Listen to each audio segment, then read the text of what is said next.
오늘 말씀의 제목은 아버지 사랑의 반전이라는 제목입니다. 오늘 본문의 말씀은 너무나 유명한 말씀이죠. 예수님께서 작은 에피소드처럼 또는 이걸 확대한다면 굉장한 뮤지컬이 되겠죠. 그런 어떤 가상의 이야기를 하신 거거든요. 근데 참 놀랍게도 이 이야기를 통해서 인류의 너무나 많은 사람들이 보이지 않는 하나님을 아버지로 느끼고 그 사랑이 무엇인지를 깊이 깨닫는 놀라운 은혜가 있는 말씀이죠. 사실은 이런 이야기들이 우리에게 의미가 있고 감동이 되는 것은 하나님 아버지의 사랑을 우리의 이야기들을 통해서, 우리 일상을 통해서 느낄 수 있기 때문이죠. 아버지의 아들을 향한, 자식을 향한 사랑의 마음. 자, 도대체 이 비유를 통해서 하나님께서 우리에게 주고자 하시는 그 부모님의 사랑이라는 게 어떨 건가? 이야기 속에 있지만 실제 부모라는 존재가 자식에게 주는 그 사랑이라는 것이 얼마나 일반적인 세상 사람들, 남녀간의 관계다, 친구 사이에서 얻은 사랑과 완전히 다른 사랑인가? 그리고 너무나 다르기 때문에 그것이 바로 하나님이 주시지 않으면 인간이 또 다른 인간에게 이런 사랑을 베풀 수가 없다는 거죠. 그래서 아버지의 사랑은, 부모의 사랑은 사실은 이해 불가합니다. 합리적이지도 않고 계산도 되지 않고, 그러기 때문에 그 속에는 엄청난 이야기가 또 놀라운 그 진리가 담겨져 있는 거죠. 자, 첫 번째 우리가 생각할 것은 이런 겁니다.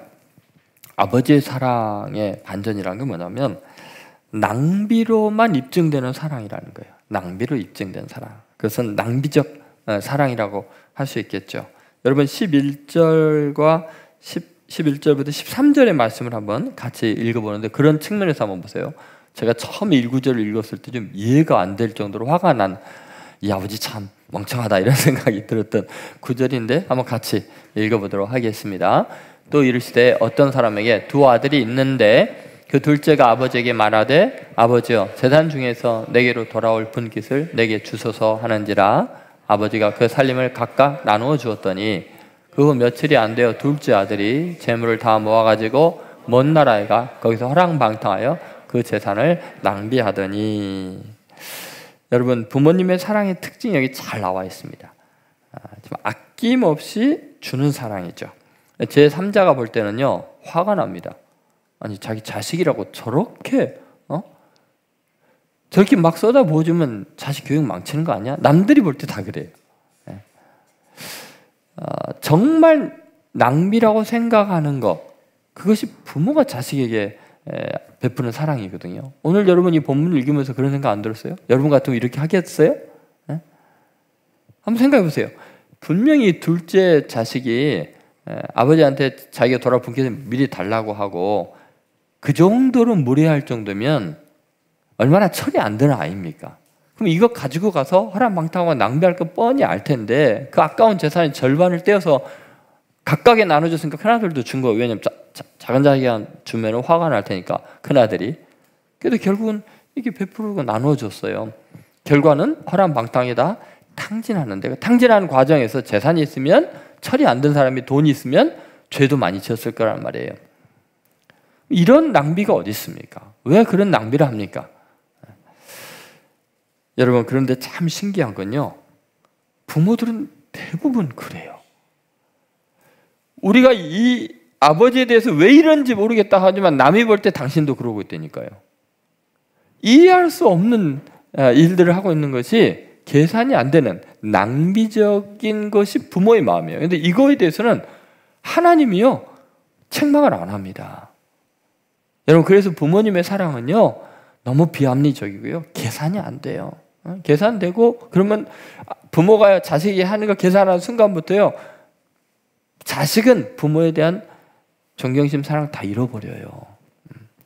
사랑은 얼마나 많이 제3자가 볼 때 낭비적인가를 통해서 그 진실성이 입증이 되는 아주 아이러니한 거예요. 그래서 역설이에요.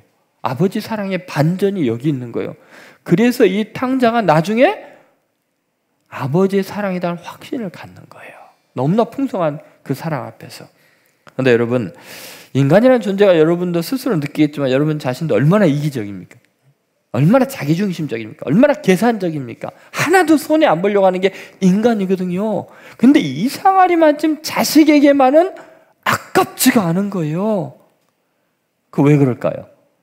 수양을 많이 쌓은 아버지라 그럴까요? 그건요, 본성이에요. 그 본성이라는 건 뭐냐면 하나님께서 주신 성품이라는 거예요. 속성이라는 거예요. 인간은 다 그렇다는 거예요. 세상에 존재하는 모든 생명체는 대부분요, 자식을 위해서 부모가 희생하게 만들었어요. 그것은 모든 만물이 그래요. 예를 들어서 뭐 연어도 마찬가지잖아요. 그 자식을 낳기 위해서 얼마나 고생을 하면서 상류를 거슬러 올라갑니까? 여러분, 하나님께서 우리 부모님에게 세상 누구에게도 받을 수 없는 그 엄청난 사랑을 받게 하신 이유는 명백합니다. 내 마음 좀 알아달라고. 네 부모님 그 마음 한번 생각해 봐라. 부모가 밖에 나가서 일할 때, 거래할 때, 사업할 때 얼마나 악착같이 돈을 버는 사람이냐. 근데 니한테는 계산이 안 되지 않냐. 자식 교육 잘못 시킨다는 소리 재벌도 맨날 듣는 이유가 뭐겠어요? 자식에게만은 계산이 안 돼서 그런 거예요. 물론 예외도 가끔가다 있습니다만. 여러분, 생각해 보면은 제가 정말 충격받은 게 뭐냐면요, 자연 만물이 다 그 아버지의 마음, 하나님 아버지의 마음이 인간이 깨달을 수 있게 다 만들어 놨거든요. 그러면 하나님 아버지의 마음이요, 적어도 아버지는 자식을 너무너무나 사랑한다는 게 기본적인 하나님의 마음이라면, 그 하나님이 자기의 외아들을 우리를 위해서 내어준 사랑이 얼마나 놀랍겠냐는 거예요. 여러분, 한번 생각해 보세요. 아니, 그렇게 만물의 마음속에 부성애를 그렇게 심어준 그 하나님이, 자식을 향한 아버지의 마음을 심어준 그 하나님이 그렇게 사랑스러운 자기의 외아들을 여러분과 제가 지은 죄악을 위해서 그 대가로 죽여야 되는 그 마음, 그건요, 내가 자식을 생각하는 그것과는 비교가 안 되는 억만배가 넘는 마음으로 하나님이 나를 사랑하고 있다는 거예요. 그러니까 부성애를 주신, 만물의 부성애를 주신 그 이유는 내가 너희들을 얼마나 사랑하는 너희들의 아버지인 걸 바라며, 내 외아들, 영원전부터 영원까지는 하나밖에 없는 내 아들을 순종하고 완전한 내 아들을 너를 위해 희생할 만큼 너희들을 사랑한다는 고백이에요. 그래서 여러분, 우리는 하나님 아버지의 이 엄청난 낭비적인 사랑 앞에서 진짜 사랑이 뭔지를 안 거예요. 여러분 생각해 보세요. 하나님의 외아들이 십자가 못 박아 죽임당하는 그 순간에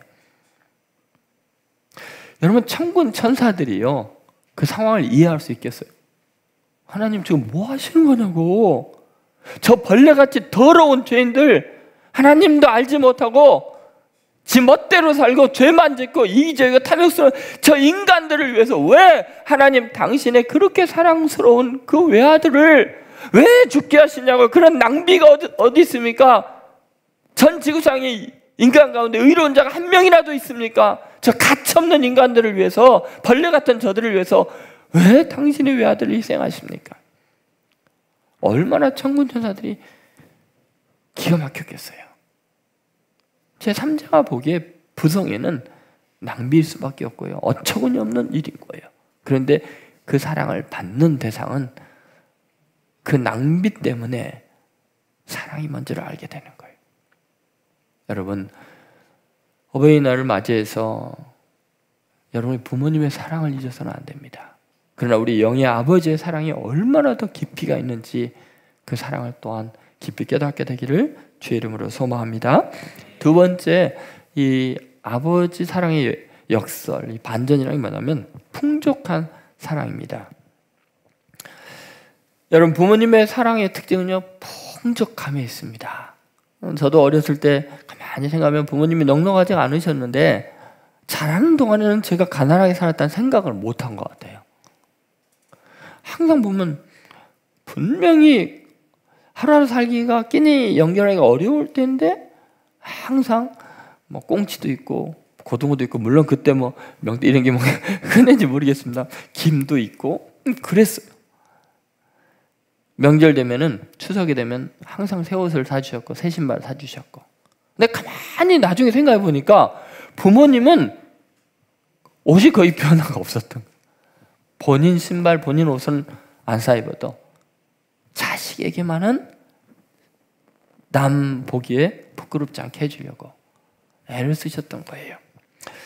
그러니까 내 부모가 풍족하느냐 아니냐와 상관없이 자식을 향한 부모의 마음은요, 재벌이나 가난한 청소부나 다 똑같이 풍족한 거예요. 오히려 반비례해서 더 큰 거죠. 그게 이 부모의 사랑이 아주 놀라운 점이죠. 여러분, 이 풍족한 사랑의 경험이 회복력이에요. 부모의 이 놀라운 사랑을 받은 사람은요, 얼마나 어려운 역경에서 견딜 수 있는가, 그것은 그 풍족한 사랑의 수요의 여부에 따라 달라지죠. 아들의 객지에서 줄여 죽을 지경이 됐을 때 뭐가 생각이 나죠?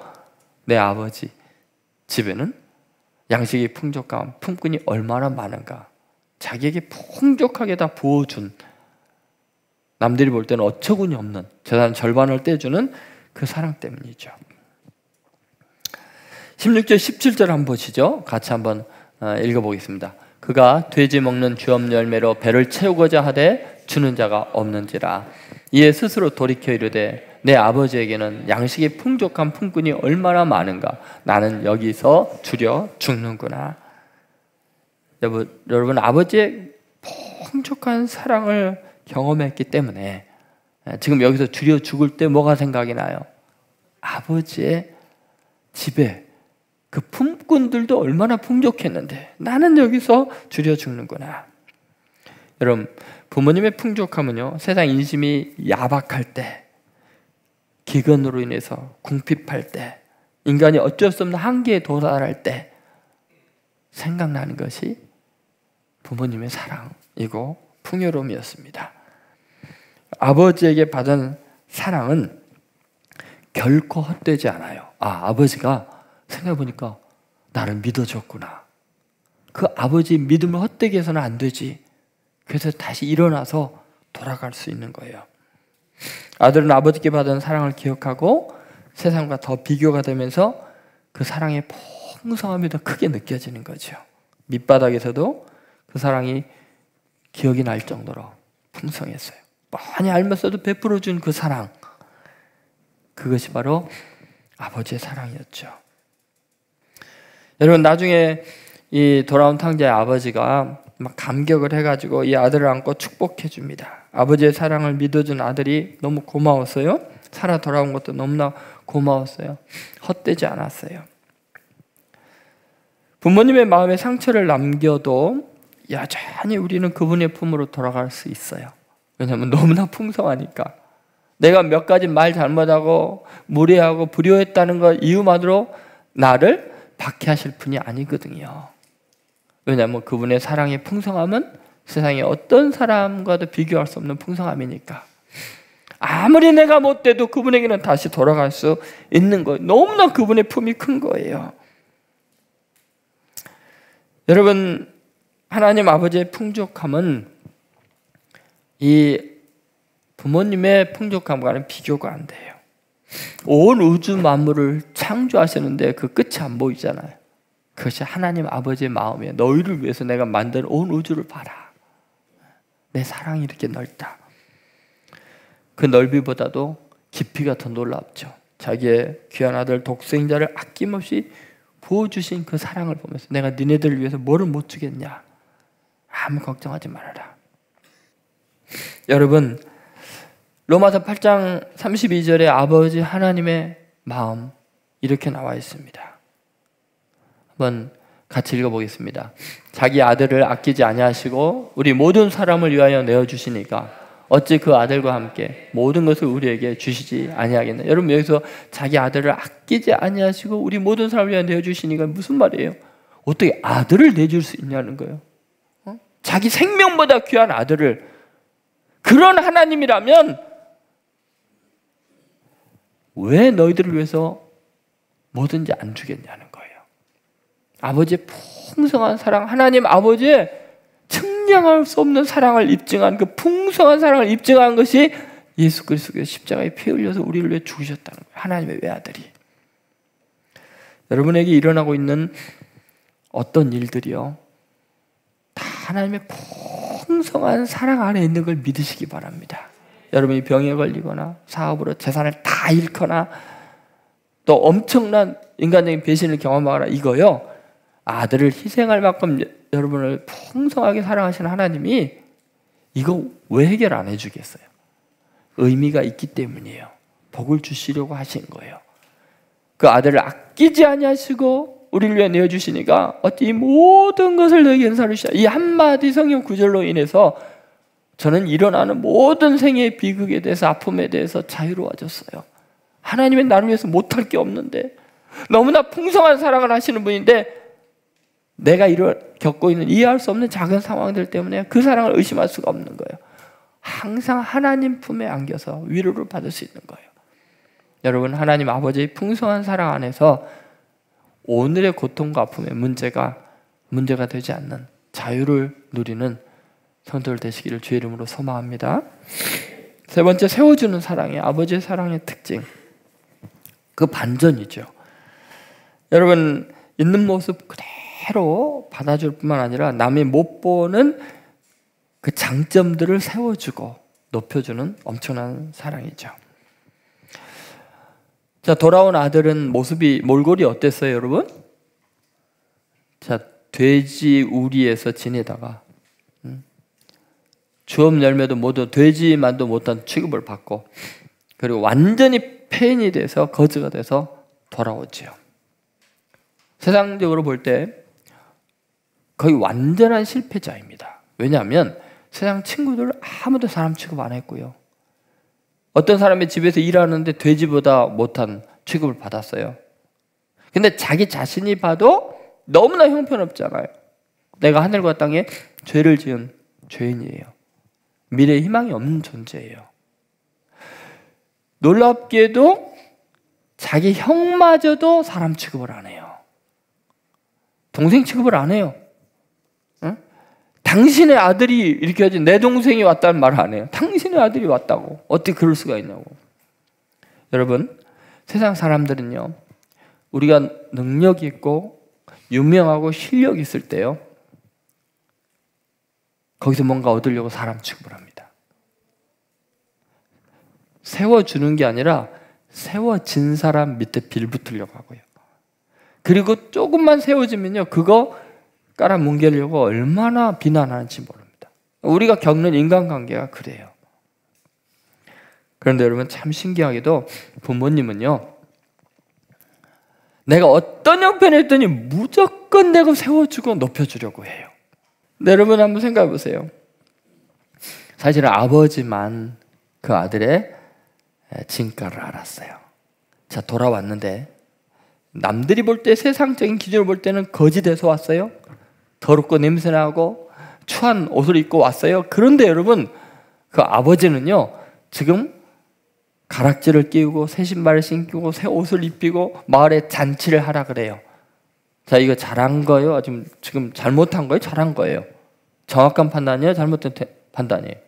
세상 사람들을 볼 때는 이 아버지가 지금 제정신이 아니에요. 그래서 그 큰아들도 화가 났어요. 아버지 재산을 다 창기와 함께 먹어버린 탕진한 저놈이 왔는데 혼을 내야지 왜 이렇게 잔치를 벌리냐는 거예요. 여러분, 자식의 진가를 이 아버지만 알았어요. 근데 정말 아버지는요, 정확하게 세워주고 높여준 거예요. 왜 그런 줄 아세요? 여러분, 인류 역사를 보면요, 모든 성자들, 종교의 극점에서 해탈한 사람들이 도달한 수준하고 이 돌아온 탕자가 고백하는 말하고 다르지가 않아요. 놀라워요. 먼저 자기 자신에 대한 인식이요, 완전히 도통한 사람이 되었어요. 왜요? 뭐라 그러죠? 내가 하늘과 아버지께 죄를 지었사오니 나는 여기서 줄여 죽는구나. 그러나 내 아버지 집에 있는 품꾼들은 얼마나 풍요로운가. 원래 세상 사람들 그러잖아요. 세상은 풍요롭고 하나님의 나라 교회는 너무나 비참하게 사는 것 같은데 어느 날 세계관이 바뀐 거야. 내 하나님 나라가 가장 풍요로운 것이구나. 이 땅이 정말 하루아침에 기근에 다 무너지는구나. 그렇게 많은 걸 가졌는데 하루아침에 날아가는구나. 정말 그래요, 여러분. 제가 알고 있는 미국의 어마어마한 그 투자회사를 운영하는 워런 버핏과 친구같이 지내는 그분이 저한테 문자 보냈어요.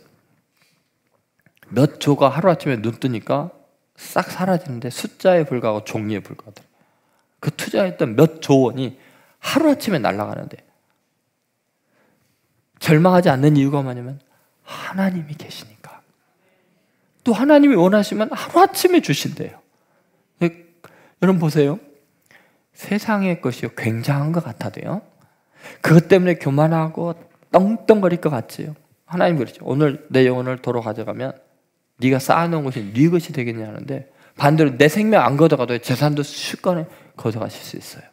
반대로 하나님 아버지가 원하시면 가난하게라도 부하기도 하신다고 했으니까 하루아침에 가져갔던 거 다시 돌려주실 수도 있어요. 여러분 믿습니까? 근데 깨달은 게 바로 이거였어요. 이거 깨닫는 게 어려워요, 여러분.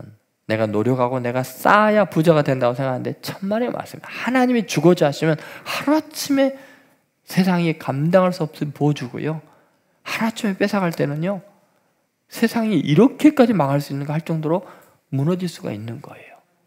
그걸 깨달은 것이 이 아들이 있잖아요. 그렇죠? 아, 나는 여기서 줄여 죽는다. 여기가 풍요로운 세상인 줄 알았는데 세계관이 바뀐 거예요. 내 아버지 품에 있는 풍분들, 저기는 얼마나 풍요로운가. 이거 깨닫는 게요, 여러분, 이거 공부한다고 될 것 같아요? 노력한다고 될 것 같아요? 이 아들이 깨달은 거 이거를. 그러냐, 이 아버지 보기 얼마나 훌륭합니까? 그리고 뭐라 그래요? 자기 자신에 대한 평가가 얼마나 겸손해졌는지 보세요. 나를 아들의 하나로 보지 말고 뭐라고요? 품꾼의 하나로 보소서. 이 겸손의 미덕이라는 게 얼마나 놀라운지 아세요? 기독교의 최후의 덕목이 겸손이에요. 마지막 죽을 때까지 우리가 이룩하려고 노력해도 어려운 게 겸손이에요. 근데 이 아들은요, 그거 깨달아서 왔잖아요. 그럼 여러분 어때요? 세상으로 볼 때는 완전히 망했는데 하나님 아버지가 보기에는 너무너무나 훌륭한 거예요. 얼마나 반대되는 세상 사람들이 많은지 몰라요. 너무나 많은 크리스찬들이 세속적인 성공을 성공이라고 생각하는데 하나님 보시기에 그거 아무것도 아니라는 거예요. 이 아들처럼 다 망한 것 같은데 가장 거룩해지고 가장 겸손해지고 가장 세계관이 바른 사람으로 변화돼서 온 거예요. 그러니까 당연히 잔치해야 되겠어요? 안 해야 되겠어요? 해야 돼요. 그러면요, 이 세워주는 이 자식의 진가를 알고 인정해주고 높여주는 게 부모밖에 없는 거예요. 누가 알아요? 누가? 여러분, 하나님 아버지께서 오늘 여러분에게 하시는 말씀이 뭡니까? 여러분, 하나님은 우리에게 최고의 선물을 주셨는데 그것은 부모님의 마음입니다. 부모님의 사랑입니다. 그리고 우리는 그 부모님의 사랑을 통해서 하나님 아버지의 사랑이 얼마나 놀라운 것인지를 다시 한번 생각해 볼 수 있어요. 여러분, 오늘부터 그리스도인으로서 하늘의 아버지가 계신 게 너무 감사하고 육신의 부모님을 주셨던 그 추억도 너무 감사하고 효도가 넘치는 복된 성도들 되시기를 주의 이름으로 소망합니다.